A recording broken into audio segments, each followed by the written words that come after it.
Keris merupakan sebuah lambang yang menjadi kebanggaan masyarakat Melayu, terutama masyarakat Melayu di Nusantara.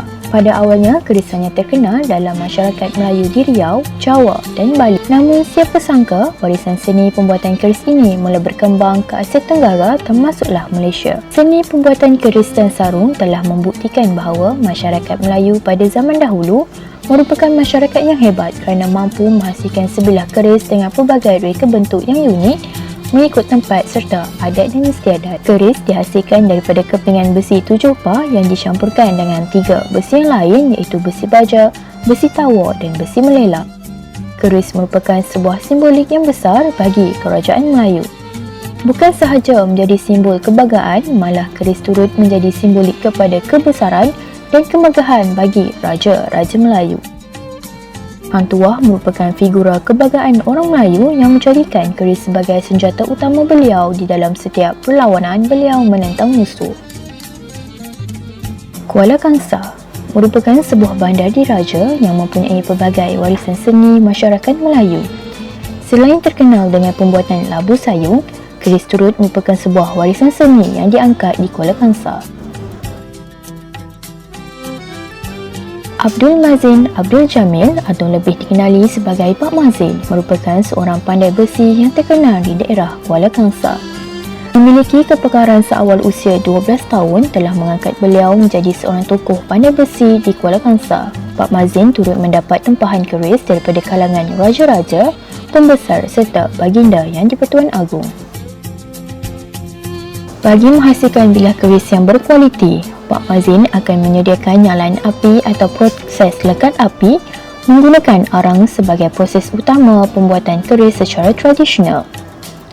Setelah api dinyalakan, Pak Mazin akan melakukan proses campur besi di mana beliau akan memotong kepingan besi tersebut kepada dua bahagian sebelum dipanaskan di dalam bara api.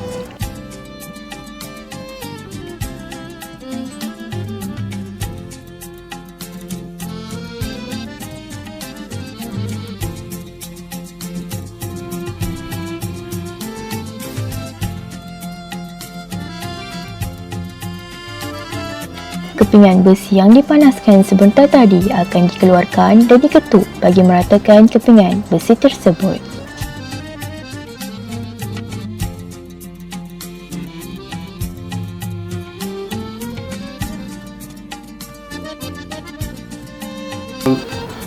Keris ni lah satu senian orang Melayu lah, lambang kebesaran Melayu, pakaian Melayu, ya, iaitu daripada zaman-zaman dahulu lah, pembesar-pembesar zaman dahulu dan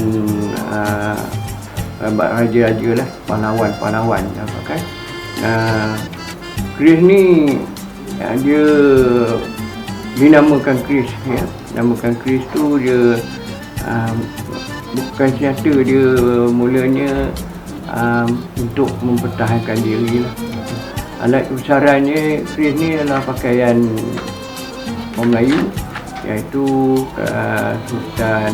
Kalau tak ada keris, dia tak lengkap pakaian Melayu tadi. Baju Melayu, dia punya tengkolok, dia punya samping, dia tak ada keris, dia anggap kosong, boleh lengkap.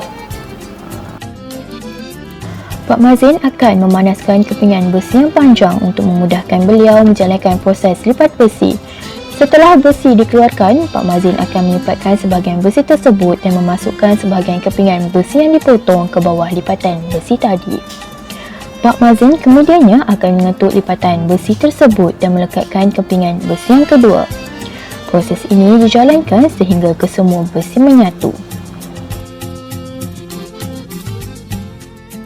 Proses melipat besi diulang oleh Pak Mazin sehingga selesai. Selesai proses melipat dan melekat besi, Pak Mazin akan membakar semula lipatan besi tersebut. Kemudian campuran besi yang dipanaskan tersebut dikeluarkan dan ditempa berulang kali.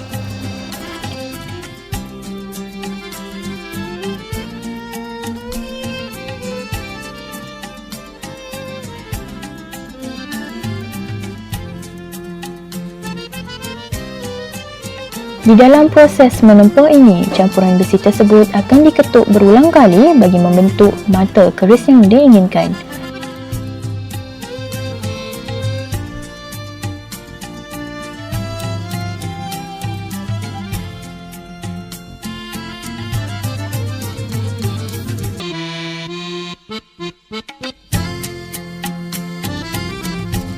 Setelah itu, campuran besi tersebut akan diketuk sekali lagi dan dibentukkan sehingga memperoleh bahagian puting keris.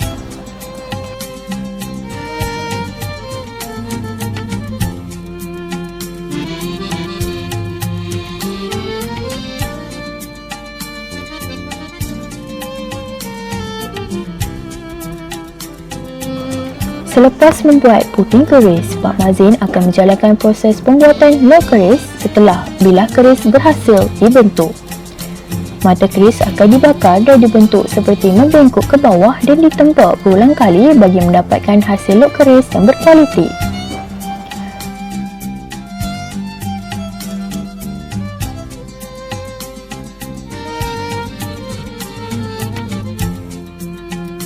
Proses menajamkan keris dijalankan oleh Pak Mazin setelah bilah keris tersebut siap dihasilkan.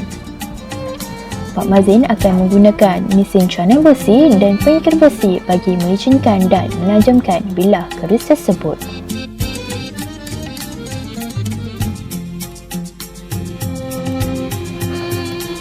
Selangor Perak merupakan satu daerah yang tidak asing lagi didengari. Mempunyai pelbagai keunikan yang mampu menarik perhatian setiap pengunjung yang datang ke Selangor Perak.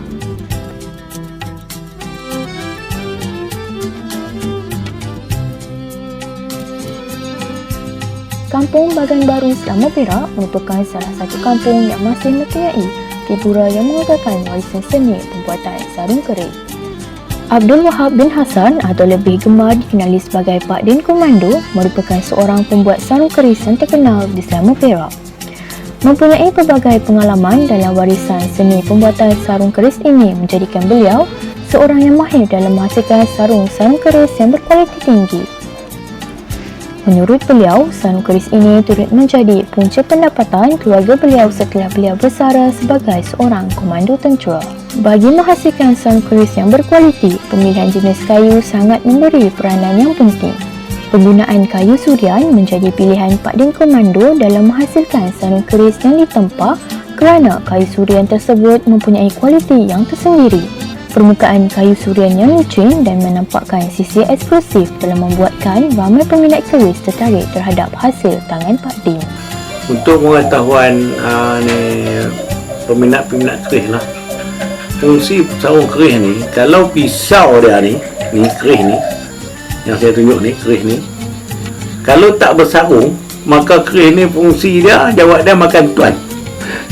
Kita selit di pinggang, bermakna dia akan luka lah di badan kita ni, luka bila kita selit di badan nak buat jalan, makna fungsi sarung keris ni dia akan luka pada tuan. Sebab tu fungsi sarung keris ni untuk dijadikan sarung, untuk fungsi dia tak luka.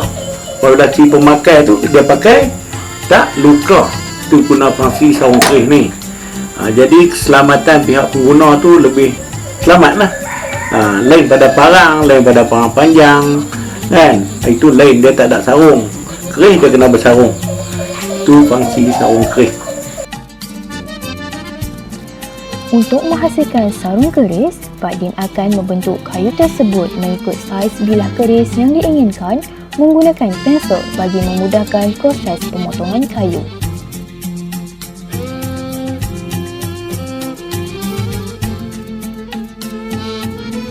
Setelah selesai membentuk kayu tersebut, Pak Din akan memotong kayu tersebut pada beberapa bahagian sarung keris untuk dijadikan sarung dan juga sampir.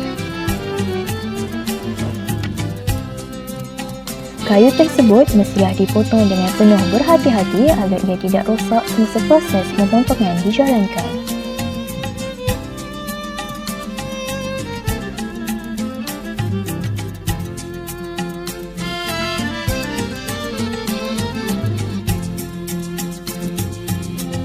Kemudian, bagi menghasilkan sampir, kayu yang dipotong tersebut akan dipahat menggunakan pemahat kayu untuk dijadikan lubang di tengah sampir.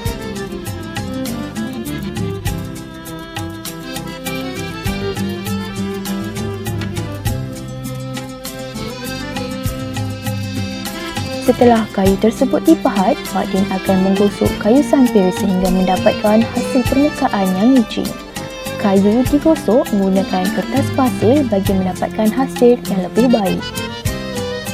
Bahagian sampir yang telah disiapkan akan disesuaikan dengan bilah keris yang telah dipilih dan proses menggosok diulang semula agar permukaan sampir tersebut lebih licin dan menarik.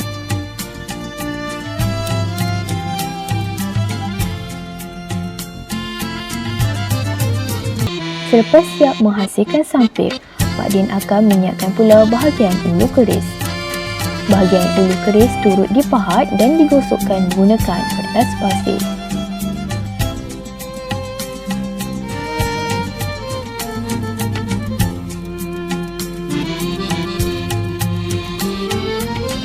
Bagi menghasilkan bahagian sarung keris, Pak Din akan memotong kayu mengikut kesesuaian bilah keris tersebut dan selepas siap sarung dihasilkan, beliau akan menggosokkan permukaan sarung berulang kali.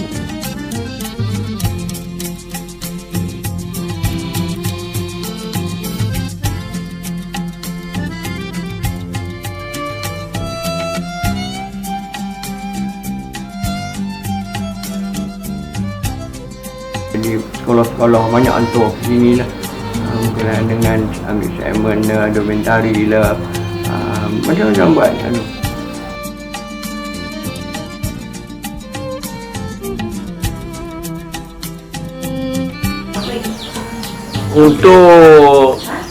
Untuk generasi yang akan datang, saya cuba bentuk anak-anak saya dulu membuat sarung keris ni.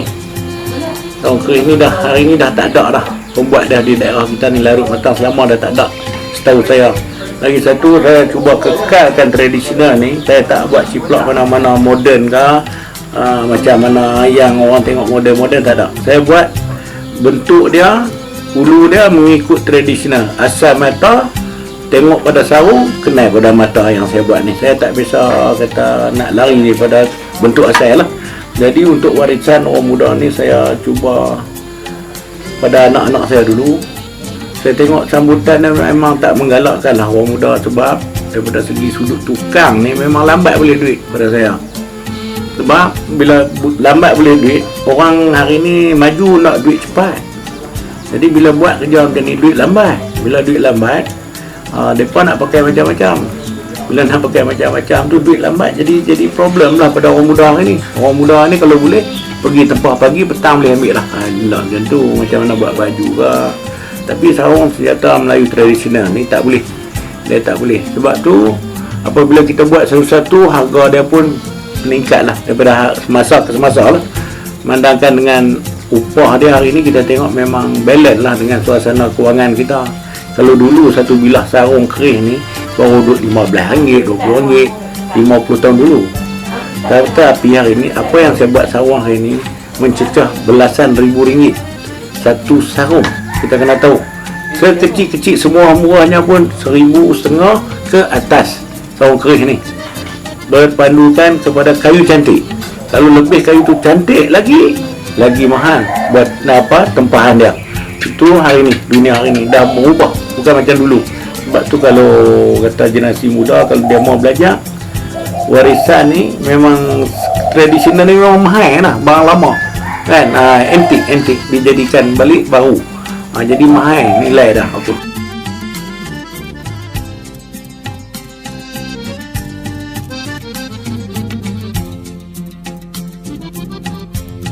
Harap Abang Mazin pada hari ni pun dah banyak lah juga yang lebih yang akan datang lagi ya. Janganlah ditinggalkan. Lepas itu pula, kalau boleh dibelajarkan Abang Mazin kembangkan benda yang yang pihak muda-muda yang tak tahu. Banyak orang tak tahu ni berkenaan negeri ni. Tapi macam kampung ni pun tak ada yang nak belajar berkenaan negeri, tak ada. Kalau buat dia tak ada tahu dia punya apa nama ni, apa keris, apa isi keris, apa kata ni, kena belajar. Baru kita dapat kekalkan keris, baru kita rasa sayang warisan kita. Macam tu lah. Pak Mazin harapan Pak Mazin masing-masing akan datang, jagalah warisan kita.